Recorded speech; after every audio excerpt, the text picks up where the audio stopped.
Eco Tejas world class electric bike అతి తక్కువ ధరలోనే.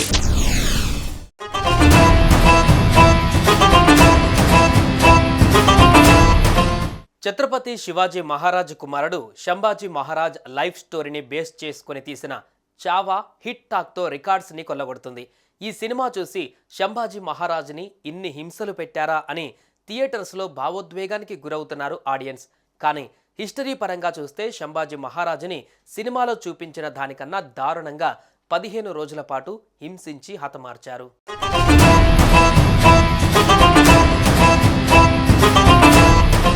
ఔరంగజేబుకు చుక్కలు చూపించిన ఛత్రపతి శివాజీ అకస్మాత్తుగా 1680లో మృతి చెందారు.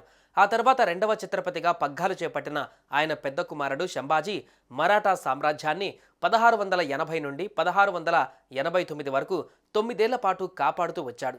జీవితాంతం పోరాటాలతోనే గడిపిన శంభాజీని నమ్మిన వాళ్లే వెన్నుపోటు పొడిచి మొఘల్ సైన్యానికి పట్టించారని అంటారు. సంగమేశ్వర్లో అంగరక్షకులతో రహస్యంగా ఉన్న శంభాజీ గురించిన వివరాలు ద్రోహులు మొఘల్ సైన్యానికి అందించారు. ముకర్రాబ్ ఖాన్ నాయకత్వంలోని మొఘల్ సైన్యం శంభాజీని ఆయన మిత్రుడు పట్టుకొని కవి కలాష్ను బంధించి సోలాపూర్ దగ్గరలోని అకలూజ్లో ఉన్న ఔరంగజేబ్ వద్దకు తరలించాడు. అందుకే మొఘల్ చక్రవర్తి ఆ ప్రాంతానికి ఆనందంతో అసద్ నగర్ అని పేరు పెట్టాడని అంటారు.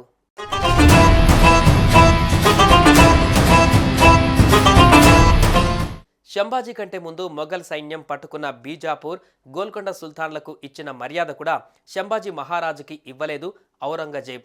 కనీసం వాళ్ళిద్దరిని దౌలతాబాద్ కోటలో బంధించాడు. కానీ శంభాజీ మహారాజు పట్ల తీవ్రమైన క్రూరత్వాన్ని చూపించాడు.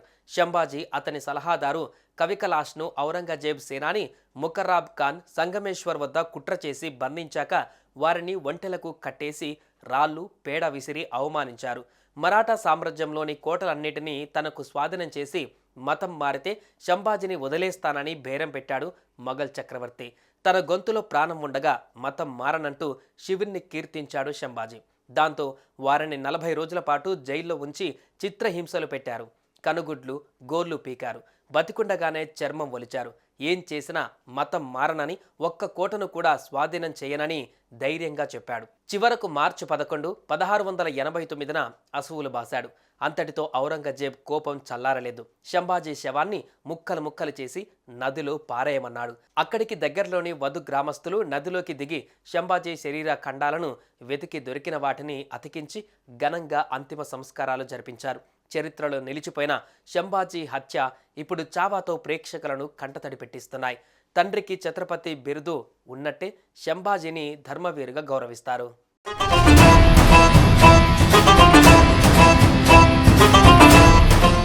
సుమన్ టీవీలో మీ పర్సనల్ అండ్ బిజినెస్ ప్రమోషన్స్ కోసం కింది నెంబర్కి కాంటాక్ట్ చేయండి.